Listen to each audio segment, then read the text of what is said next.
Welcome to Speaking of Jazz with Manny Kellough, and in association with jazztribe.news. Now let's get started.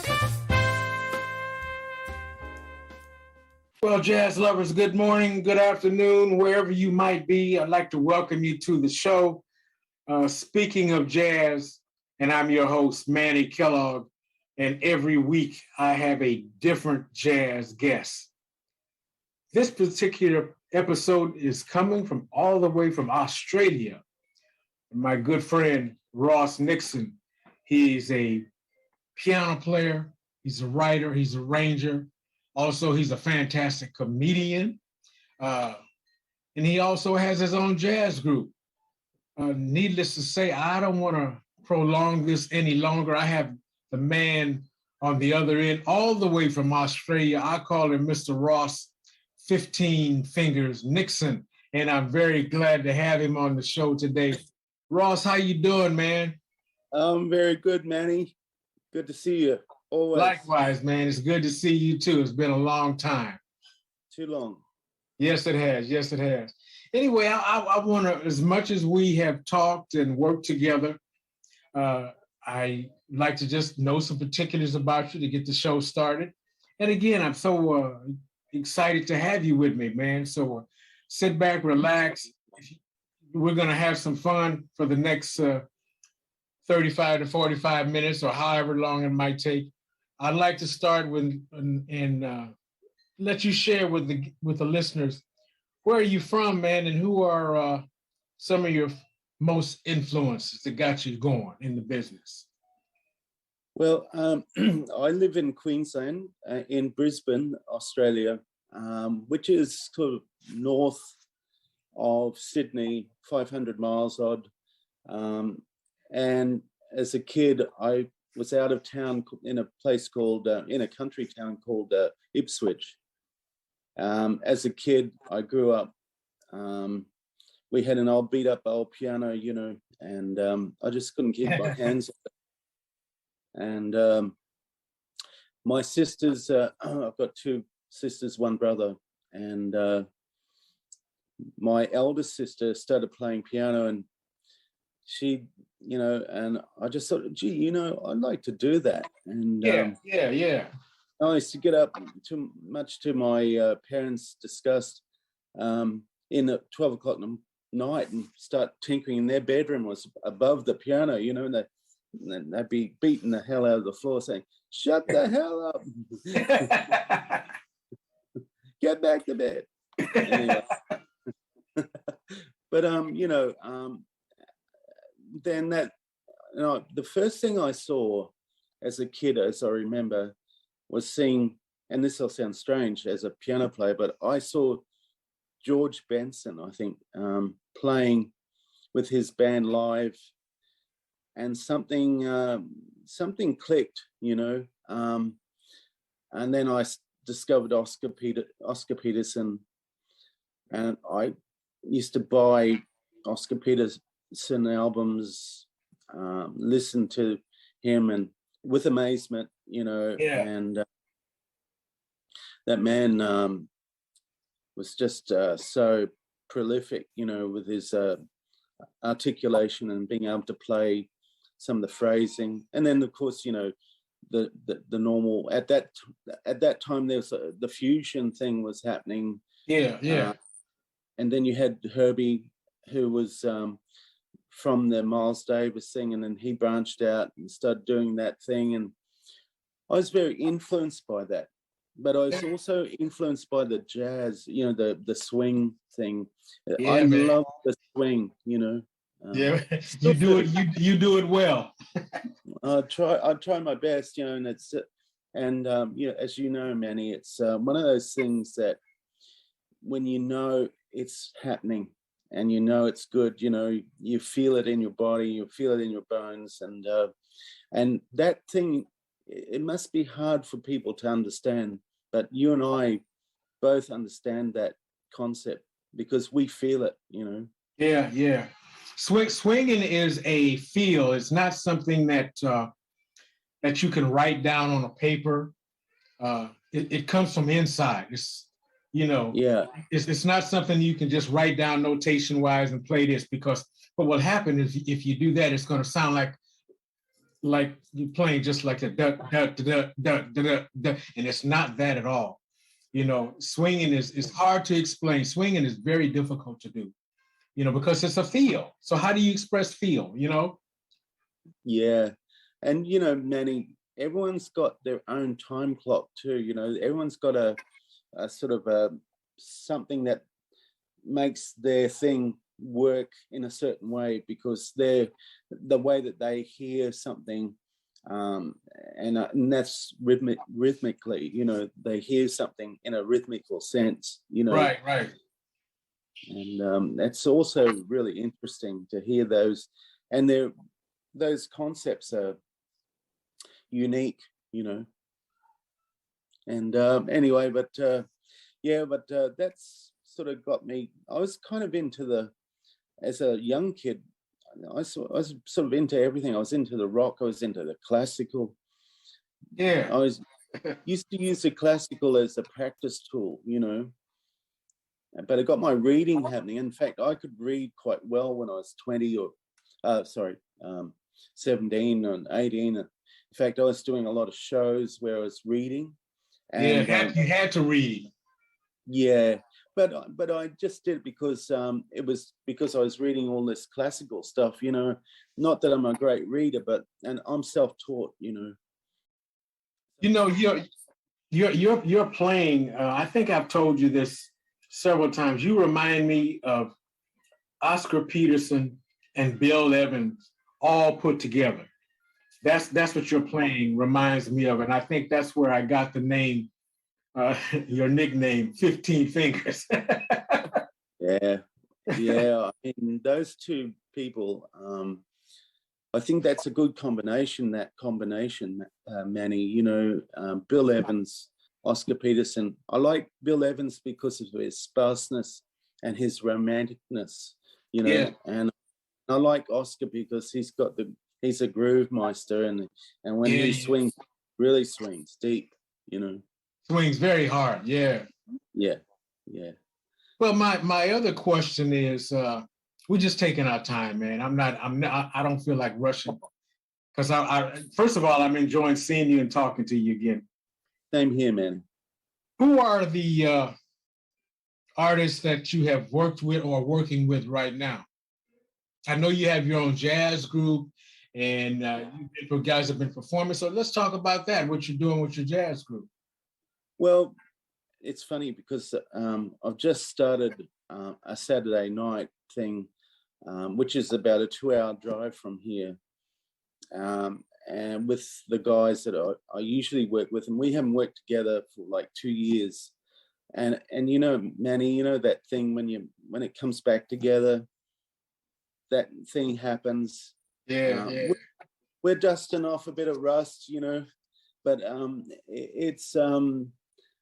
it's given me a new, you know, it's such a wonderful thing, music. It gives you a new life, you know, a new lease of life.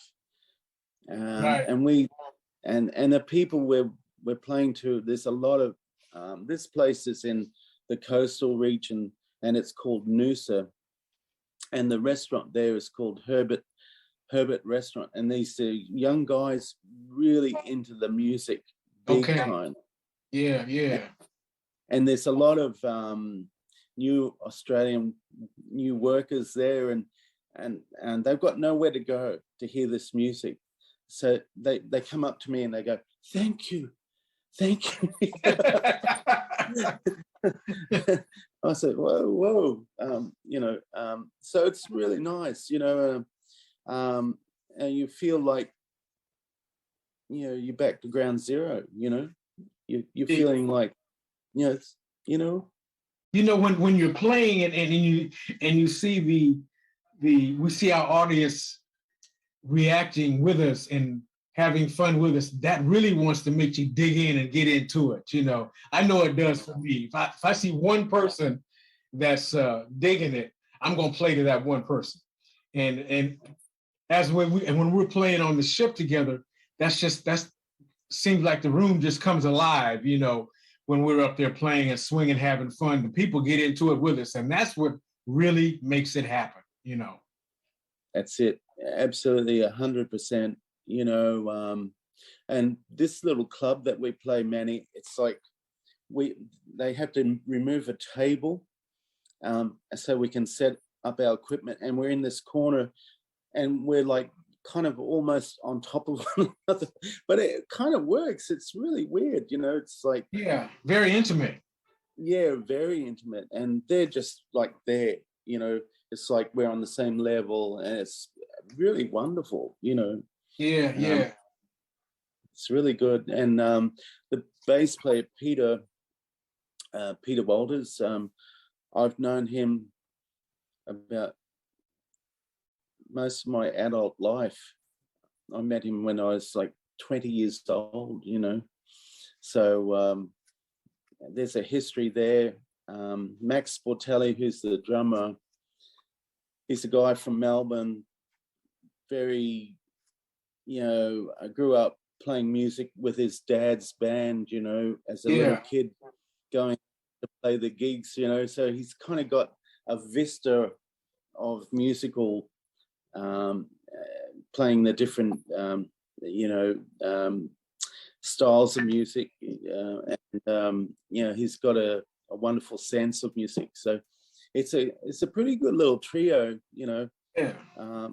I find it pretty. It happens when it happens. It's really good, you know. Now, you know, my next question is staying in that same area. Very simple. Can they swing? I think they can. I think that, you know, I think that Max, the drummer, is more of a groove drummer, you know, but he can swing, you know what I mean? But there's, you know, that's the deal, you know. Yeah. You either really live it and love it, and it's your whole being and life, you know. But because he's got such a yeah, and he brings to the music something else. I'm not sure. I'd really sometimes just wish we could just really stick on the swing more, you know. But yeah, that's my only criticism, I guess, you know. What is some of the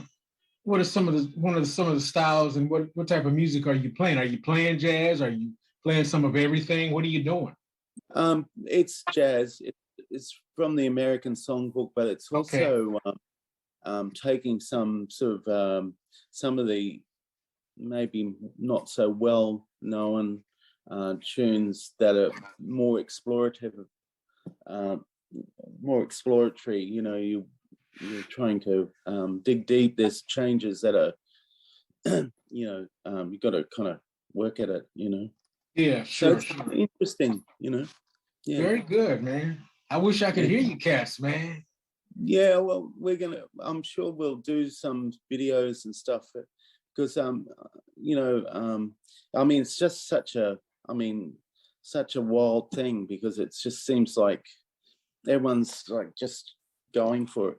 You know, I don't know how well it'd record, you know, how much of the music you would hear, you know. So are you doing any vocals? Are you singing, or do you have a vocalist or anything?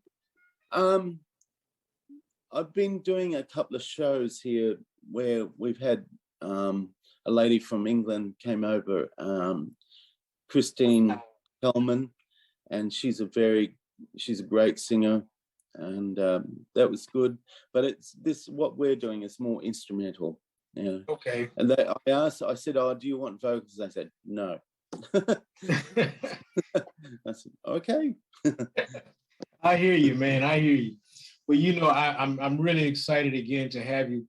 I wish I could just sneak in one night and sit in the corner and you not knowing I was here and just check you cats out, man. I'd love to do that.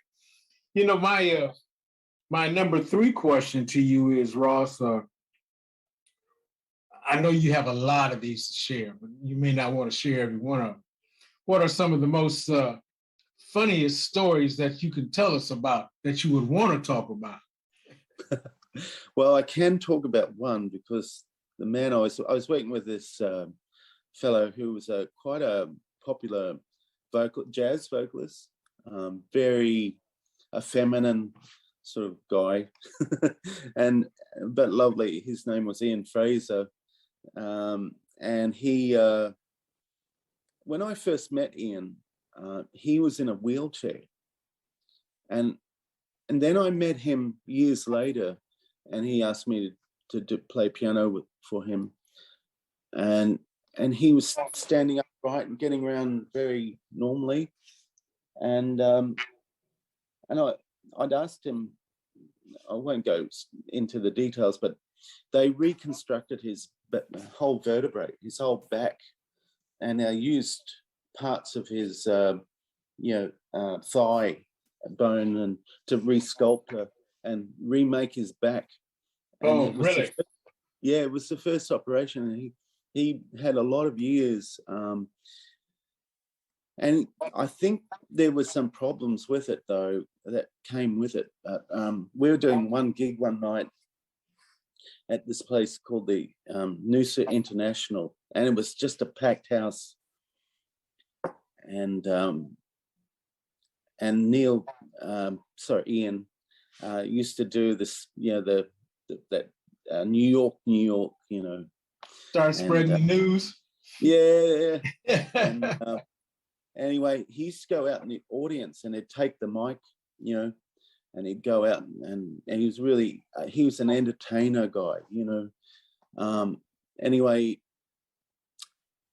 we'd had a few drinks, the drummer and myself and the bass player guy, and we're playing along and that crescendo where I'm going to, and next minute was like, and his back went. It was just awful. It was just, and like, I was trying not to look at the drummer, and the drummer was trying not to look at me, and I was trying to keep it together, and we just broke down laughing, and it was, I'm not, just the whole circumstance. I wasn't laughing at him, but it was hilarious, and that was probably one of the funniest ones I've ever come across. Not so funny for Ian, it was terrible. Yeah. Yeah, I hear you, man. I know.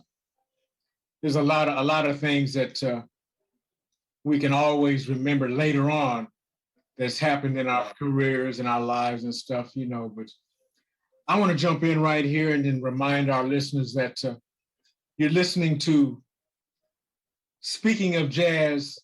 And I'm your host, Manny Kellough, and I'm coming to you every week with a different guest, from piano players, songwriters, to engineers, and I'm having someone different every week. And right now, I'm speaking to my dear friend all the way from Australia, and I'm just delighted to have him. I had to set the alarm clock to get up this morning to speak to him because it's 14 hours difference. But again, just a reminder, you're listening to Speaking of Jazz, and I'm your host, Manny Kellough. And you can hear us every week on iHeartRadio and Spotify and all of those podcast platforms. So enough being said, I'll mention it again later on. I want to get back into my good buddy here, Mr. Ross Nixon. Welcome again, man. I'm glad to have you, man. And thank you, Manny. It's good to see you. It's been too long, Manny. I always enjoy, talking to you. You know that we stay for hours after gigs sometimes. Yeah. Drinking tea, having tea and coffee. Yeah, that's it. Well, a little question, man.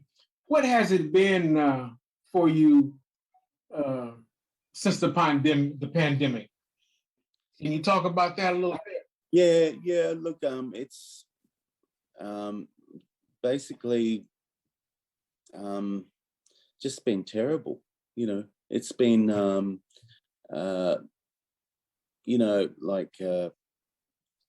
just couldn't sort of do anything. Everything just shut down. I'm sure the same there. And a lot of my friends they're just starting to get going now, because they're kind of loosening up things here right now. So for everybody, I don't know how long for, but it's just great. It just feels like a release, Yeah. Right. Well, things are the same way here in the States. Things are starting to loosen up a bit, but like you said, I'm right along with you. I mean, after we left the ship back in, what was it, 2019? Yeah. Everything came to a screeching halt. My last day of playing was, I believe it was like March 13th, 2019. And things are now just starting to loosen up a bit, to where I can get out and play a little bit more and do things. But it's just, I'm glad to know that things are loosening up a little more. So maybe we'll get back to playing. Feels good. It feels good actually to have that situation, Manny, because it just felt like it was going on a bit too long, and you got to the point where people line up things, and then next minute they bring you back and say, "Well, that ain't going to happen," Right. And it was just like off on, and on off, and right now everyone's, because we've had that situation, everyone's sort of ambiguous about everything. They don't know, don't really know, how to trust it, You're right. Well, we just hope and pray that we just keep looking and that things are going to get better. And I think they are. Yeah, that's the optimistic viewpoint, I think, Manny. Yeah. Well, tell me, what are some current recordings or things shows that you're doing? You want to talk about that a little bit? Well, in the first part of last 2020, I did an album just from here, basically, and I was sort of I don't know how that happened, why that happened. I started doing that, and I did an album on my iPad. So, really? Yeah, that's how I did it. I did all the parts, and then got other people to play parts from elsewhere, and introduced it back onto my original tracks, or and I did it was called Counter COVID-19. So What is it called again? Counter COVID-19. Very good. Good title. How many tracks do you have on there? I think there's 12. I'd have to look, but I think there's 12. And it's I've sold a few. It's not what I call a Michael Jackson hit seller, but it's I wrote, my mum passed that year, and I think I did it because there was a lot of pain to go through, right? And I wrote a song for her, and anyway, she that album I think was a dedication to her, although it was the title wouldn't indicate that, but there was a lot of memories there that I was trying to extrapolate, Yeah. You have my deepest condolence. And we used to talk about your mom a lot while we were on the ship, and it touched me when you told me she had passed away. But you were with me. We wasn't together when it happened, but you were with me in spirit, man. And you have my condolence. Thank you so much, Manny.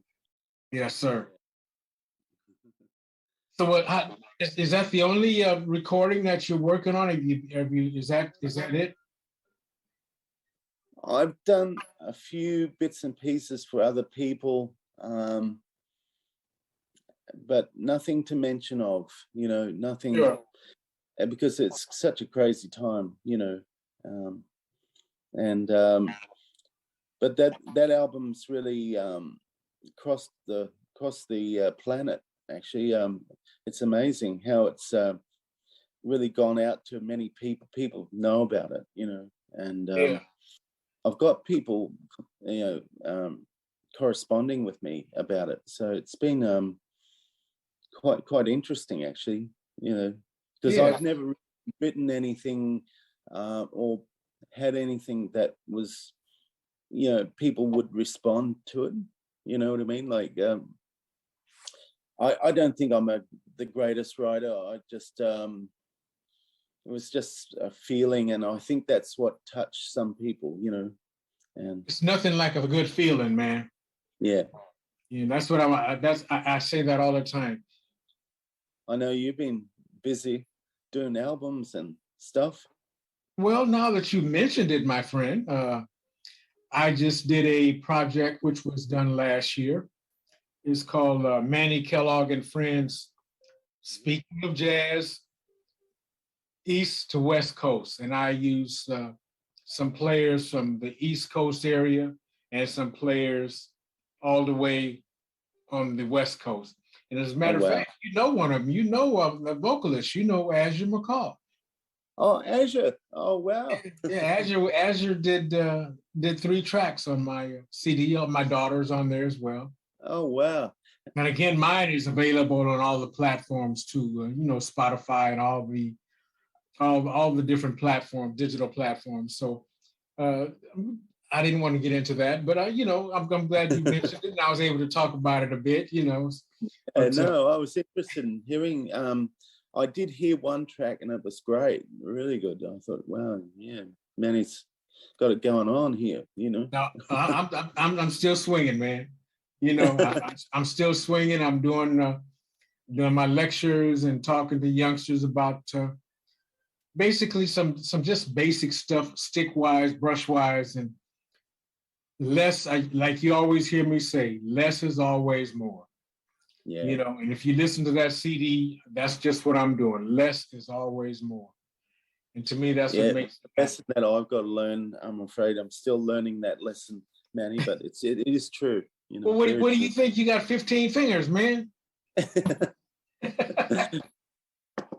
That's probably there lies the problem. Hey man, what are some tours? Are you working on any tours? Are you working on playing any other places? What do you got going on that way? I'm sure the guests would like to know. Well, there's been an offer for me to go overseas to do something, and do you remember Carlo? Who? The sax player, the Mexican, great little player, young guy, he's 20. He's asked me to come and join him in Mexico. Oh, very good. Yeah, and he's got his father, who's a famous bass player. And as a kid, he's one of those child protege type of kids, Did he come play with us? Yes, he did. Yeah, I kind of remember him. Yeah. He's got the fuzzy dark hair. I remember him. Yeah, yeah. Well, he can play his butt off, man. Yeah, that's it. Yeah, and his dad, he was a kid that, Dizzy and all those people used to come to his house, and they used to be jamming in the lounge room, so he grew up with that going on here. It's a bit hard, I just know that you'll get back out there and do it again, and we all will eventually. And I'm glad to hear that, man. I hope you will do well in Mexico. When do you plan to go? Well, it's supposed to be next month. Really, that quick, huh? Yeah. So that's coming up just around the corner. How long are you supposed to be in Mexico? Over a year. A year? Yeah. Man. Fantastic. Anyway, that's a long time. Yeah, that's right. And it's been a long time since I've been kind of stuck here, really. But yeah, I've got my lady here, and we got to figure it out, Yeah. Well, I have a question for you. That what advice can you give some of the young players, the songwriters, the arrangers, the pianists, to kind of encourage them to our youngsters, the up and coming musicians? What advice can you throw out there to them?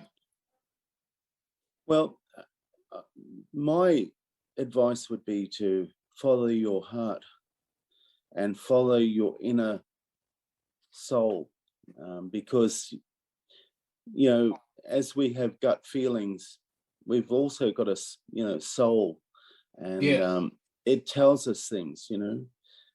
I think that's, if I've learned anything, that's the best advice I could give anybody. Yeah. Are you at this point, are you mentoring or doing any tutoring with any of the young players in Australia? Well, I've been asked to do it, and you know, Manny, I'm just working on myself most of the time, trying to because I don't. My feeling is that I've got a lot of work to do on myself, and we all do. Well, yeah, but this time's really presented something to me, and in a way, it's been good in that sense. You know, not that I've enjoyed the process, but I think what it's done is forced me to re-look at myself, you know, in many, many ways, you know. Yeah, dig it. I can truly relate to that. You know, I'm going to dive in here real quick and just let our listeners know that you're listening to Speaking of Jazz. And I'm your host, Manny Kellough, and I'm coming your way each week with a different guest. And you never know who I'm going to have. It's always a surprise. Like this week, I have my friend, I'm speaking to him right now, all the way from Australia. And it's like 6 o'clock in the morning here, our time, and he's almost getting ready to go to bed there in Australia. And so I take my hat off to Ross for being here, and I take my hat off to me for you. Anyway, again, we're doing Speaking of Jazz, and that's what we're talking about every week. We're talking about Speaking of Jazz. And if you would like to be a guest on the show, you can email me at mkj.jazz.sppt@gmail.com, and let me know what you're playing, you're interested, and I'll get right back to you. Again, that's mkj.jazz.sppt@gmail.com, and leave your message, and I'll get right back to you. I'm going to get right back to my honored guest from Australia. I know he's about ready to go to bed there, and I'm getting ready to go back to bed. Hey, man, what is as we're getting down here, I'm gonna shoot one at you from the hip, and I want you to kind of take your time and answer this question. What is jazz to Ross Nixon? Tell me about your feeling of jazz, and is there a strong market? Is there a market for jazz in Australia? Talk to me. You know what, Manny, that's a really good question. No, it's a good question because they say save the best for last. Well, you know, this gig I mentioned to you, the Saturday night one, last night, I think that, and I don't want to be unfair, but I think that there's a lot of people who are coming there because it gives them something. And for me, it's that giving those people, you know yourself, it's like giving a piece of yourself to people. And if you don't know what you like, you know, and this is a country which is funny because I know they love music, but I think that the jazz aspect hasn't been high on the agenda, which is most countries. I think America's a bit more evolved, you know, and I think Australia's still pioneering. You know, they're still kind of searching. Oh, you know, and culturally maybe there's a void there. But having said that, I think because of that situation, there's a massive scope for it here, you know. And if I had more years to develop that, I probably would try to do that. But it's for the young kids. There's some really great young players here, and they'll carry the torch, you know. And it's going to be interesting, you know. Well, you know, I kind of feel the same way. You know, I always hear people say that jazz is not around, jazz is dying out. But I really don't agree with that. You know, jazz has been here forever. You know, jazz is a field. Jazz is from the soul. And again, it comes to you're talking about the American Songbook, and that American Songbook is never going to die. You know, and jazz is jazz. You know, as we say, jazz, jazz, jazz. You hear me saying that every night on stage, and I stand behind that 100%. And to me, I saved that question for last because it's as simple as it is. It's a difficult question to ask. What is jazz? And now that I've sent it to you, now I'll give you something to think about. And when you think about it, hit me back and we'll talk about it again. Because I really want to know more of your scope, what you think about jazz and what jazz is to Ross Nixon. You know, and it's not an easy question, but you've answered it very well. And I've done every. This is like my 8th, maybe my 10th episode, and I've asked the same question to 10 other guests, and when I get down to that one, they pause, and they say the same thing. Wow, that's a good question. Yeah, you know, it really is. Yeah, because it means so much. Because I think it's more individual and it's very personal. Yeah, you know. And it's such a personal thing, and you know, I think that, you know, everyone's got a different take on it, and I'm sure you ask 1,000 people, you get 1,000 different responses. You know, you're absolutely, and I have too. Yeah, even the way I feel about it, you know, none of them really line up. Everybody's got a different approach, a different feeling about what jazz is to them. You know. So, I just feel lucky to be able to play the music when I can. I feel very fortunate, you know. You know, and I applaud you, Ross. You're a monster player, man. And whatever you do, man, keep carrying the torch. You mentioned carrying the torch. You keep carrying the torch and spreading the word, man, and playing. You know, we got to play. And you do that very well, but don't let it down, man. Don't give up. Don't get discouraged. I know what we do is very difficult, and it's so easy for us to get discouraged at what we do, man. But us as players, as we say in the U.S., I consider myself an OG now. You know, I'm celebrating. This is my 61st year behind the drum set. And I'm turning 74 years old, and I'm carrying the torch, man. I'm carrying the torch. I'm proud to say that, you know. And it's been such a pleasure, man, my brother, bro, to have you on the show this morning. Well, my morning, your night. Again, it's been man. An absolute pleasure. Yeah. You know. Thank you for taking time out, man, from your busy schedule. I know you got a lot to do. You probably got a busy day, a busy weekend in front of you. Well, we got a holiday tomorrow, so it's not so bad. But I'm worn out from the driving and the gig. I did a little gig yesterday myself, man, and it just wore me out, man. you know? Yeah. It just wore me out to drive and then lugging the equipment, you know, versus all I do is come in and sit down and play, you know. Like I said, I'm an OG, man, you know. It's not like I was a youngster no more. You know what I'm saying? You're looking pretty sprightly to me, man. Yeah. Look pretty good.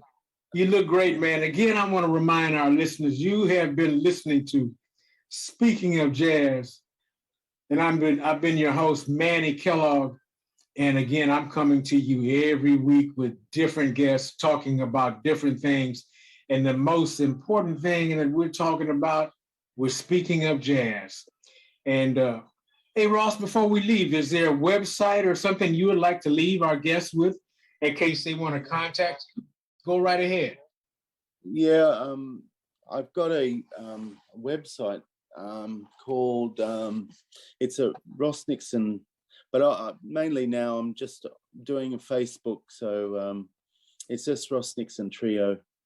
And if people can look me up there, if they want to find anything to do with me now, that's how I'm operating. Yeah. I hear you. Well, there you have it. Again, I've been talking to my dear friend and bro from Australia, Mr. Ross 15 Fingers Nixon.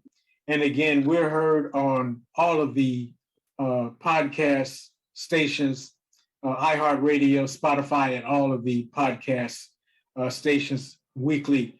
And again, Ross, thank you so much, man, for being with me. And don't be a stranger, bro. You know what I mean? Stay in touch, man. Thank you so much, Manny. God bless your heart, man. You know I love you. God bless. Bye-bye. Bye-bye. We hope you enjoyed the show and thank you for keeping jazz alive. Don't forget to follow us on our social media channels. All the links are in the podcast description.